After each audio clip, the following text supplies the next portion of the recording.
Bonjour à tous. Dans ce vidéo, je vais vous parler de la médiation conventionnelle, la nouvelle justice. L'adage de notre temps paraît être une bonne médiation vaut mieux qu'un long procès. Ou encore, plus précis, dans le monde actuel où tout va très vite, le judiciaire et l'arbitrage doivent apparaître. La médiation est bien plus adaptée à la vie économique. Aujourd'hui, réfléchir à la notion de justice, c'est porter un regard croisé sur la justice traditionnelle et les modes alternatifs de résolution des différends, en particulier la médiation comme exemple emblématique. La médiation a fait son apparition dès le début des années 1980. Formellement, elle est présentée dans les articles 1532 à 1535 sous le titre La médiation et la conciliation conventionnelle du Code de procédure civile. Des dispositions introduites l'ordonnance du 16 novembre 2011 portant transposition de la directive du Parlement européen du Conseil du 21 mai 2008 sur certains aspects de la médiation en matière civile et commerciale. La médiation est unique car elle représente un processus propre reposant sur l'autonomie de la volonté des parties. Ainsi, ce sont les parties qui déterminent le déroulement du processus. Les médiateurs, les parties sont les véritables maîtres de la médiation. La médiation, voie d'apaisement, par sa nature, permet de guérir de maladies du système juridique actuel. On parle d'une crise et d'un déclin. La justice et le déclin du légicentrisme. La crise, elle est caractérisée par le manque de moyens pour rendre la justice efficace. Et les déclins à la compréhension du fait que les rapports sociaux et leurs procès sont continuellement contractualisés, de sorte que, surtout dans la vie économique, des nouvelles libertés sont ainsi créées qui s'opposent à l'intervention du juge. Le bilan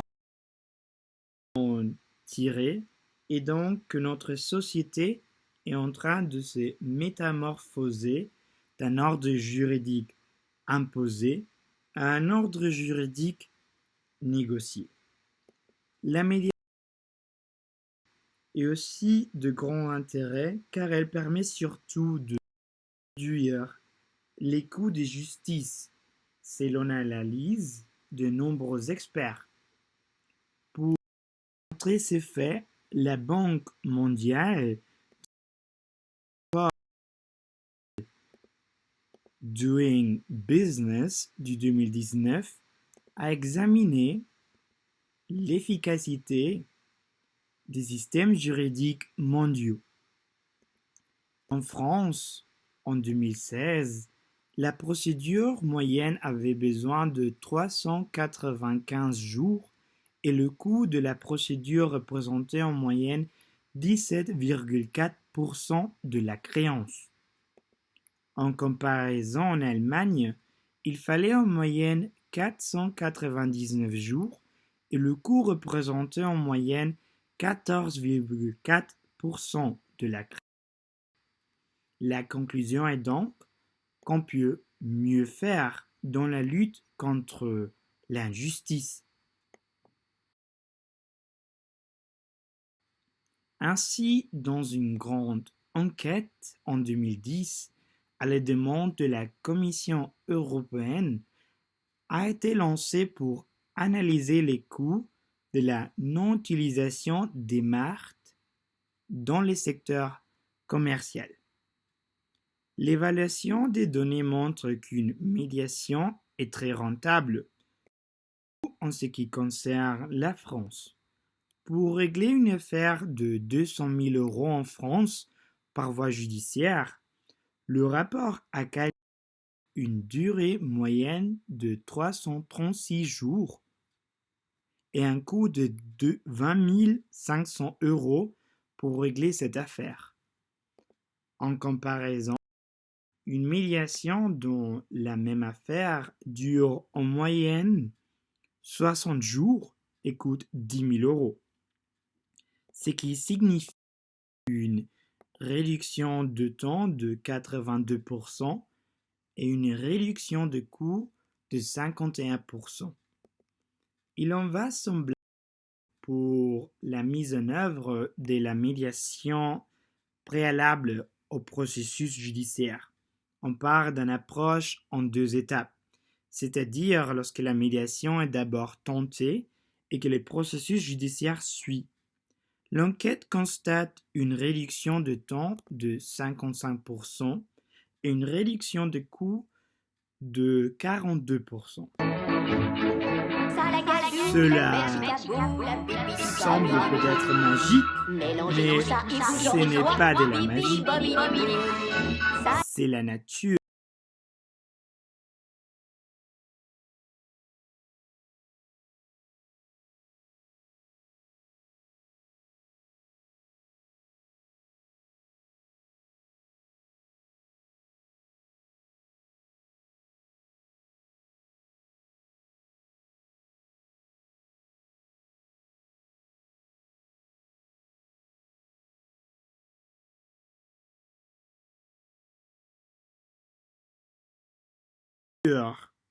De la médiation. Pourtant, ce mode de règlement des différends a aussi le potentiel de rendre la justice plus humaine. Elle ne peut pas être réduite à une seule technique de règlement des différends, à une procédure alléguée.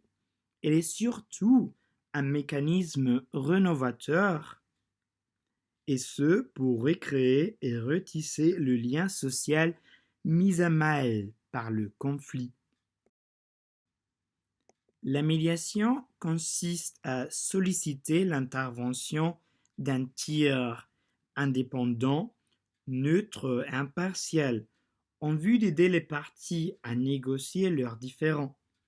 Cette figure du médiateur est déterminante car elle contribue à pacifier la relation conflictuelle entre les parties. En sa présence, elle ne manifeste plus la même agressivité l'une vers l'autre. Ainsi, le dialogue peut s'engager sur de nouvelles bases. En plus, l'autonomie des parties permet également de renoncer à la dimension symbolique du procès. Surtout, l'hermétisme du langage juridique pratique un discours souvent obscur et tortueux. La médiation libre de cette coutume peut impliquer davantage les parties dans la gestion de leurs enjeux. La conséquence, plus d'accessibilité. En conclusion, on peut dire que la médiation est magnifique. Pourtant, en dépit de ses avantages, elle reste modeste. Aux Européens, surtout une analyse faite par la Commission, ces situations sont considérées comme paradoxe de la médiation. Si la médiation produit des résultats satisfaisants en termes de temps, de coût et d'accessibilité lorsqu'elle est utilisée, pourquoi ne réservons-nous pas un recours à plus grande échelle? Deux raisons doivent être mentionnées.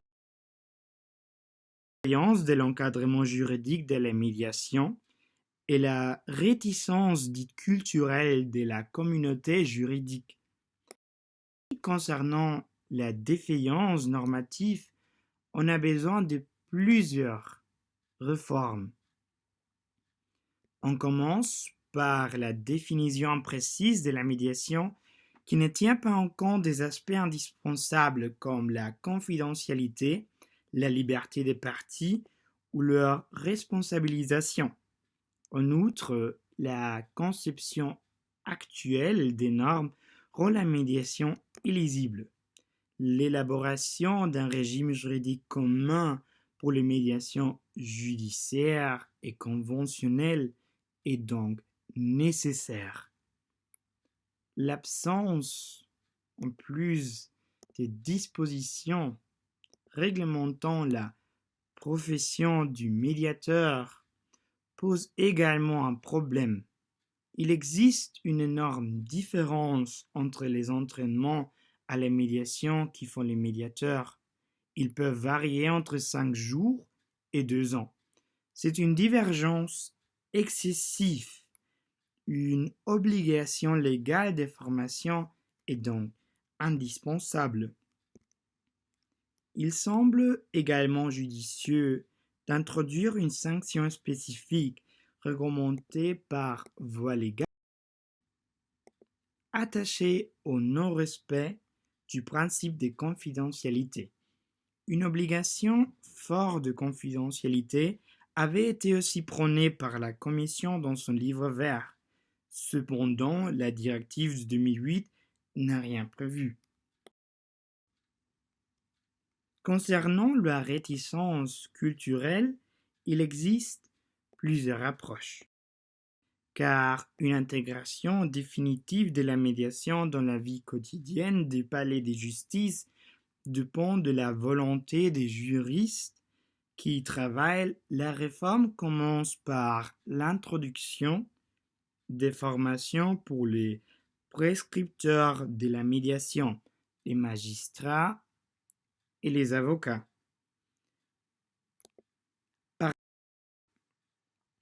La médiation devrait aussi être l'objet d'une institutionnalisation profonde. Des circuits de médiation peuvent être introduits dans toutes les juridictions. De cette façon, des groupes de magistrats spécialisés peuvent mieux gérer l'implémentation de la médiation. Cependant, les informations sur la progression de la médiation conventionnelle sont primordiales. Ainsi, des experts préconisent de mettre en place un outil statistique pour disposer d'indicateurs fiables et permettre un pilotage national. Les informations sont importantes. La création d'une nationale composée d'experts semble être pareillement une solution adéquate à cet égard. L'évaluation de ces informations constitue la base d'une assurance et d'une amélioration de la qualité de la médiation dans les années à venir. Car la médiation, c'est l'avenir de la justice. Merci beaucoup.